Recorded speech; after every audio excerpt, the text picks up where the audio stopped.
Welcome to the Root of Power podcast, where I teach you how to step into your power, find alignment, and create a life that you love using holistic methods, interviews with industry leaders, and inspiring stories from people who know that true freedom is found within. I'm your host and health and wellness bestie, Amanda Chills, and I'm so proud of you for choosing to step into the root of your power.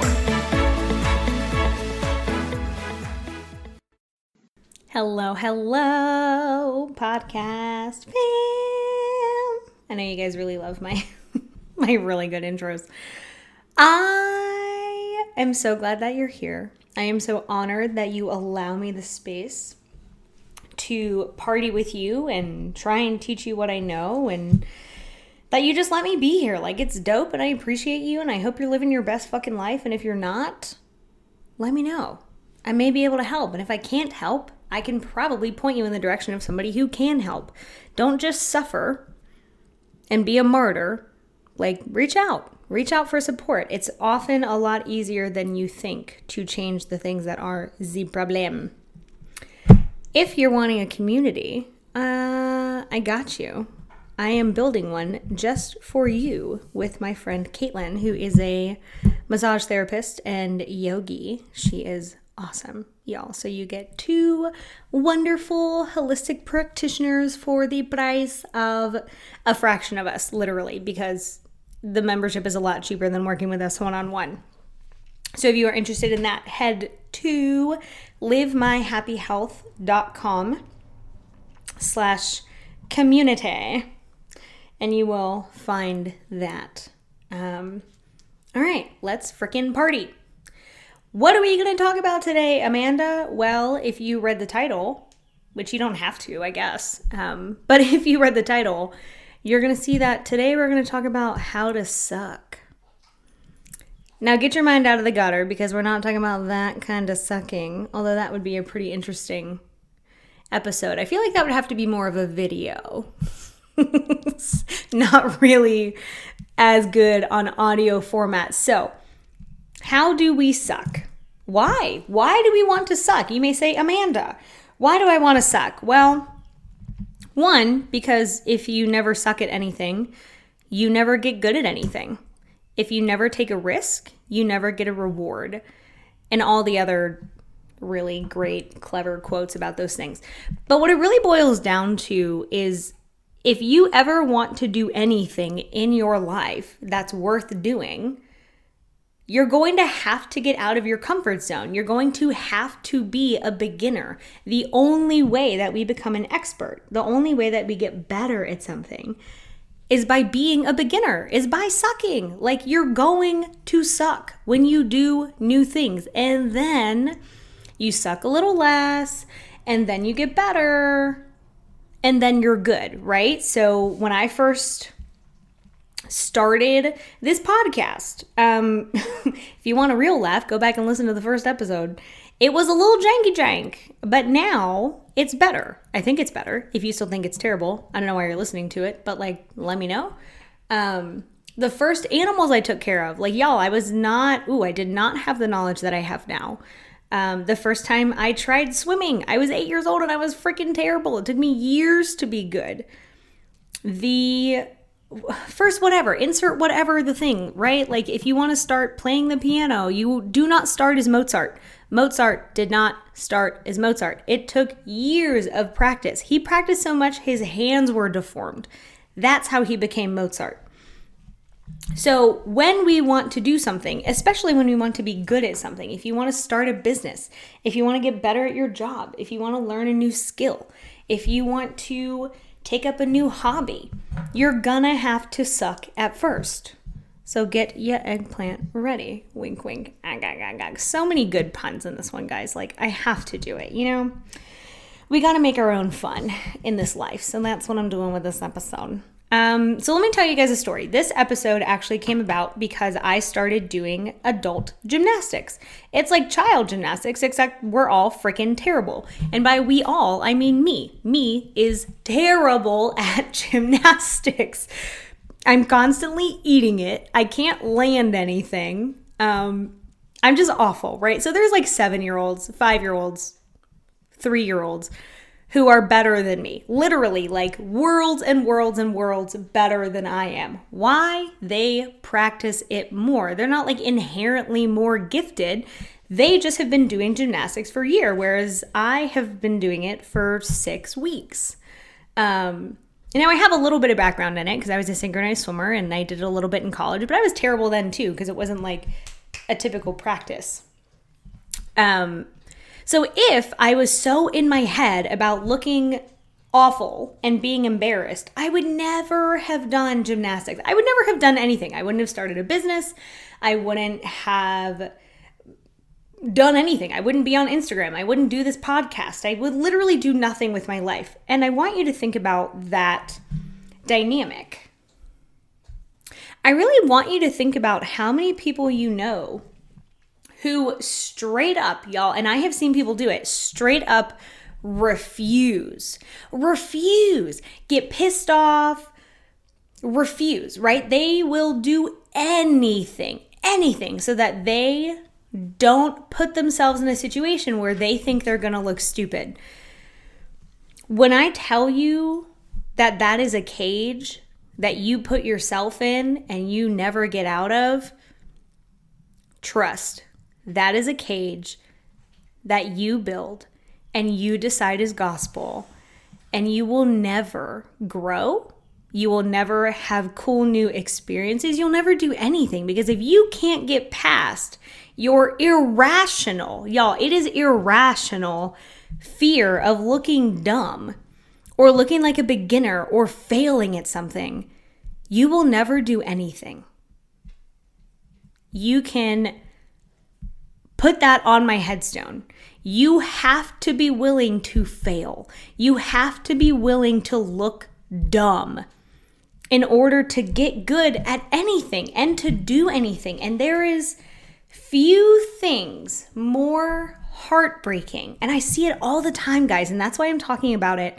And girls, dudes, if you will. Like, I see it all the time, and it breaks my heart because the only thing holding you back and the only thing holding these people back is that you're afraid to look dumb. And no one even gives a shit. No one cares about you enough to say, oh my God, they should never have tried adult gymnastics because they don't even know how to do the skills. Well, duh, that's why I'm taking a class. Like, obviously, I don't know how to do it. That's why I'm taking a class, right? I don't know how to do everything to start a business. I don't know how to do everything to have like the world's best podcast. Although I think it's pretty good. But if I let that stop me, if I let my fear, my irrational fear that somebody, somewhere, someday will think this is the world's worst podcast, will hate my voice, will think that I'm a fraud, will think I'm a piece of shit, I wouldn't do this. I wouldn't have 1,000 downloads. I wouldn't be able to support you. I wouldn't do anything. All I would do is be miserable. Because people who, and if this is you, when you are so afraid to look dumb, to take a risk because someone somewhere will judge you. Thank you, Kitty. He apparently agrees. You're not happy. I've never met anyone who allows, thank you, Kitty, who allows fear to make decisions for them that is happy. And I'll tell you why, because fear and happiness cannot exist at the same time. They can't, they won't, and they don't. You are either willing to be uncomfortable because the end result is happiness, or you are always sacrificing your life to your fear. And that is one of the most miserable spaces to be. And because my mission is to help you be happy, this is why we're talking about being willing to suck and being willing to look like an idiot today. There are so many times in my life where I'm sure people have thought I look so dumb.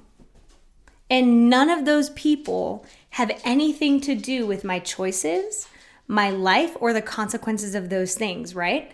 All it is somebody's opinion, which let me ask you, what does that really mean for your life if somebody has an opinion about you? Nothing. What consequences does someone's opinion, who doesn't actually have control over your life, some stranger or some faceless person that you're afraid of, what real life control or consequence can they have over what you do?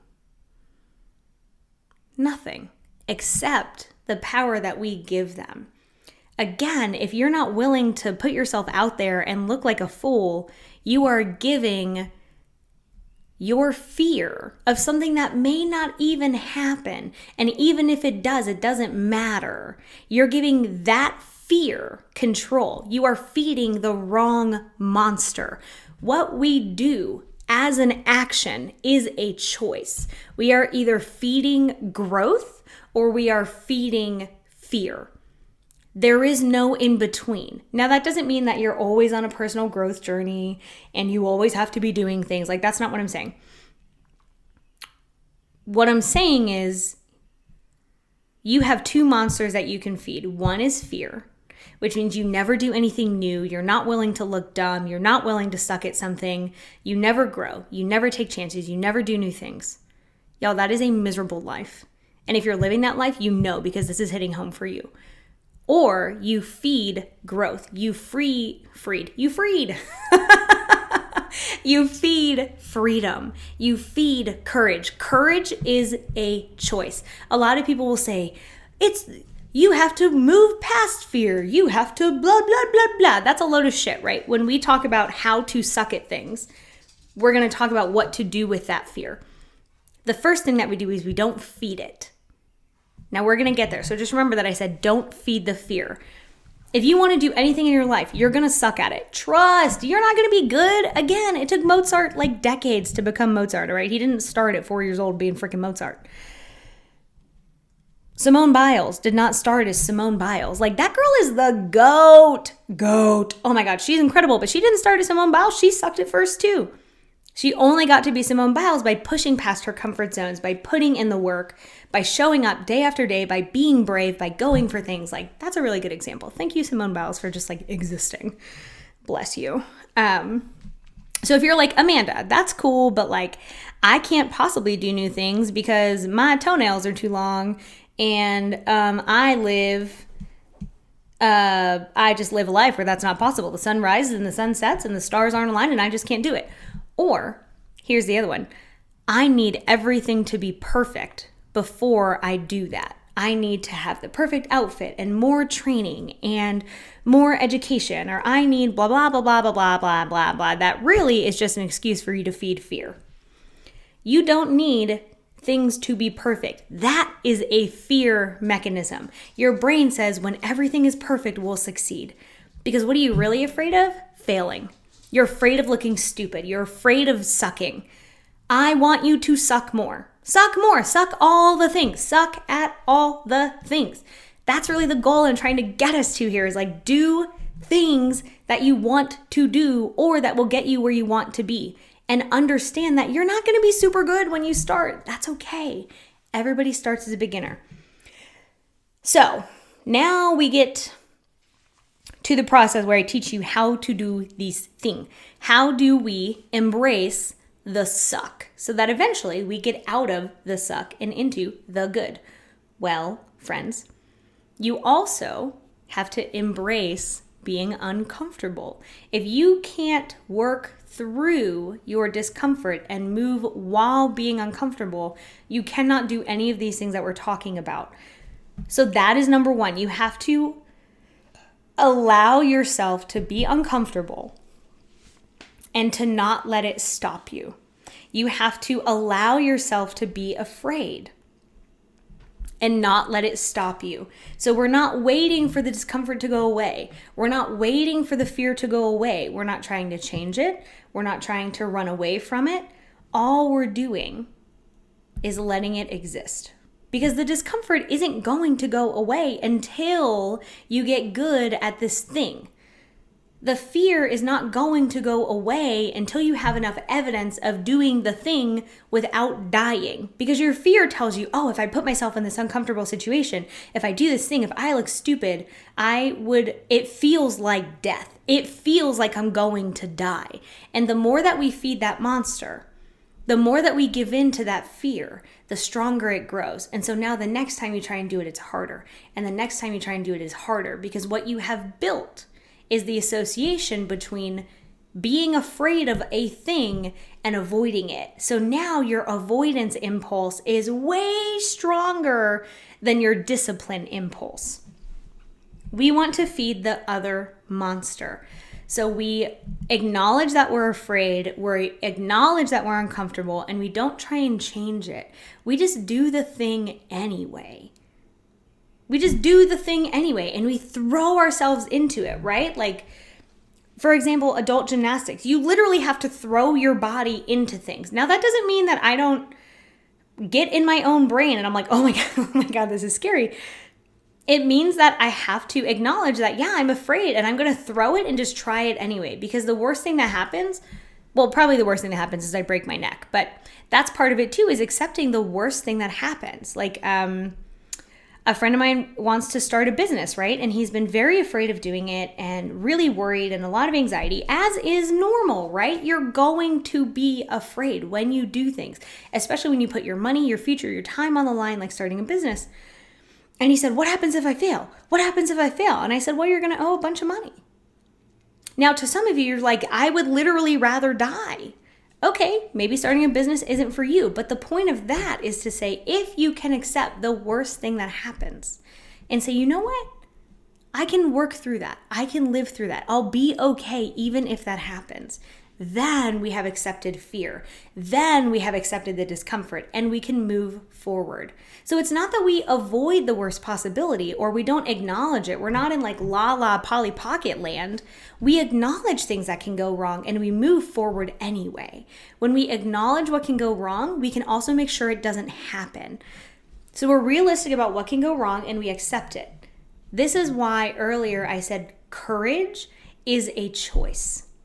You choose to be afraid and do the thing anyway. That is bravery. That is courage. And that's how you get things done. We don't want to wait for fear to go away, because you'll die. You will die before that happens, because your fear is telling you, hey, self, this is outside of my comfort zone. I don't really know what to do. I'm not completely comfortable. And your fear kicks in and says, oh, no. Being uncomfortable feels like death. So we will do anything to avoid it. This is where your ego comes in. Your ego only wants you to stay in the familiar pattern. It doesn't want you to succeed. It doesn't want you to be happy. It doesn't want you to live your best life. It only wants you to conserve energy. It only wants you to be comfortable. This is why your fear comes in, why your discomfort kicks in, because your ego goes, oh, ho, this is outside of our comfort zone, and so I'm going to do everything to convince myself that it's not going to work, that it's too much, that I can't do it. That's why your fear kicks up so high. And this is why we don't want to give in to it, because every time we give in, we teach our brain that if it gives us a little bit of fear, we back off. And so now your brain goes, oh, all I have to do is throw up fear. All I have to do is throw up barriers, and we're not going to do shit. This is awesome, because I'm going to stay in the same pattern I was in. I don't want to grow. I just want to be comfortable. That's what your ego wants. I want you to live your best damn life. That means that we have to do things that are uncomfortable. We have to get outside of our comfort zone. We have to grow. So we're going to release our ego. We're going to acknowledge those fear stories. We're going to acknowledge those protective stories. We're going to not change them. We're just going to acknowledge them. We're going to allow them to exist and we're going to know that we can move forward anyway. And your thoughts literally, physically cannot stop you. They cannot stop you unless you give them power to. So we're going to redirect our power into taking action. We're going to put our metaphorical blinders on and we're going to be like, yeah, fear, I see you. I'm just not going to pay attention to you, because you can choose where you put your attention. You cannot choose your thoughts. You cannot choose your emotions. You can choose where you put your attention. So we're going to put our attention not on fear, not on what could go wrong, not on our discomfort. We're going to put our attention on the actions that we are doing. What actions are you doing? That is where we want to pay attention. Now, with our blinders as well, we don't want to compare, right? I could spend the whole gymnastics lesson comparing myself to 7-year-olds who are literally doing like flips. I mean, they're really good. Like it's embarrassing for me. Like I'm terrible, but it's fine. It's fine because they've done this for a long time, and it's not about me doing what they can do. It's about me just having a good ass time and landing whatever I'm trying to do for that one or whatever progress I'm trying to make. So I try not to compare myself to others. It doesn't always work, right? These skills don't always work. But the more that we practice them, the better we get at them. So if I see a 7-year-old landing some like front flip thing that's really cool, I'm just like, oh my God. Well, I can't even do a back handspring. But then I say, that's so cool. So like part of comparison is if we're in that comparison trap, you can just hype that person up and say, man, that's dope. Look at what they just did. That is so cool. I can't wait until I'm able to do that versus I'll never be able to do that. I can't wait till I can do that. Then I'm excited. Now I have something to work towards because my blinders are on. What am I doing? Where am I going? What actions can I take, right? So we don't compare, we put our blinders on, we find a community. The nice thing about adult gymnastics is I'm with other adults who, some have been doing it for a while, some are really good, but they're encouraging. They get it. They say, hey, I was where you were. I was a beginner too. This is how you do it. So I have a little baby community of people who are like, it's cool that you suck because you get better over time. And I'm like, you right, boo, you right, I suck. And it's okay. It's okay to be like, I'm really not good at this and I'm out of my comfort zone, and it's fine because we're just doing this anyway. The other thing that we do is we focus on progress over results. I'm just trying to get a little bit better each time, a little bit stronger each time. I'm not trying to like be Simone Biles by next week, right? That's not what I'm doing. I'm not trying to score a certain amount on a test. I'm just trying to make progress. When we focus on progress, we get results. When we focus on results, we often miss making progress because our marker isn't on the right thing and our attention isn't on the right thing. The other thing I do is I just laugh. Y'all, I'm not very good. Like, it's cool. It's fine. There's other things I'm good at. But those other things I'm good at is because I practice them more.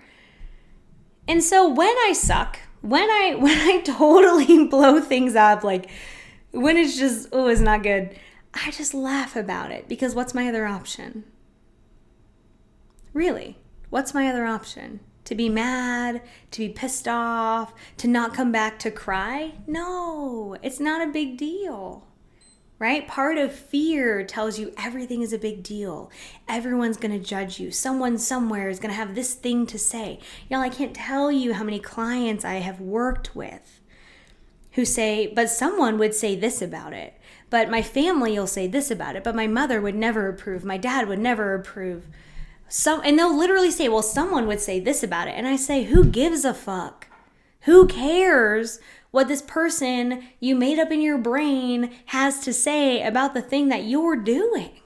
Who cares? Who gives a shit? Are they doing new things? Are they challenging themselves? Are they growing? Probably not, which is why they're focused on you. People who are ahead of you will never dog you, but people who are under you will. Why? They want to pull you down. Your bravery is a threat because now they look like a coward. So people who don't support you, they're not for you. And who gives a shit what they have to say because they're sure as hell not living their best life. It doesn't matter. That's the wrong thing to put your energy and attention on. So we put our blinders on and we focus on us and we focus on the people that support us. And we focus on not taking everything so seriously, right? That's a control thing. You're a control freak. You want to control everybody's perception of you. Most people don't give a shit about you. And if all they have to say is something negative, they don't give a shit about you. They don't care. All they want to do is judge you. In that case, let them wallow in their judgment and die mad about it. It has nothing to do with you and what you want to do. The more that you can put your blinders on with other people's opinions as well, the easier everything is going to be for you. So let me repeat the steps so you guys have them, because I know I tend to talk. So how to suck. We're going to embrace discomfort and our fear. We're not going to try and change them. We're not going to outrun them. We're just going to acknowledge that they're there and move with them, because they're not going anywhere and they can't physically stop you from taking actions. We're going to release our ego, right? Your ego doesn't want you to succeed. It doesn't want you to be happy. It just wants to keep you in your comfort zone. And your comfort zone is where dreams go to die. So we don't want to stay there. We are going to put blinders on. So we're not going to compare to people that are way ahead of us on our journey. We're just going to focus on our own progress. Whew, sorry, guys. And what we are doing. We're going to focus on actions we can take, things we can do to move the needle, to make progress. We're going to find a community of people who support us and who allow us to try new things without harshly judging us for doing so. We want people that hype us up. That is so, so, so important, y'all. And we laugh, right? You're going to make mistakes. You're going to screw up. You're going to look silly. That's okay. That is okay. It is all a part of being human. So tell me something that you are going to try, right? So I'm doing adult gymnastics right now. What are you going to start? What are you going to try or get into or do something where you're a beginner, where you just suck? What are you going to go suck at? Let me know. I love hearing from you guys. And if you want a community of people who are going to uplift you and support you and just hella hype you up and give you the space to suck at things, livemyhappyhealth.com/community is where you want to go. We are literally building it out for you to live your best life. I can't wait to see you there. So y'all be good. That is the episode for today. If you need anything, just give me a holla. Go suck at something. Okay, love you. Bye.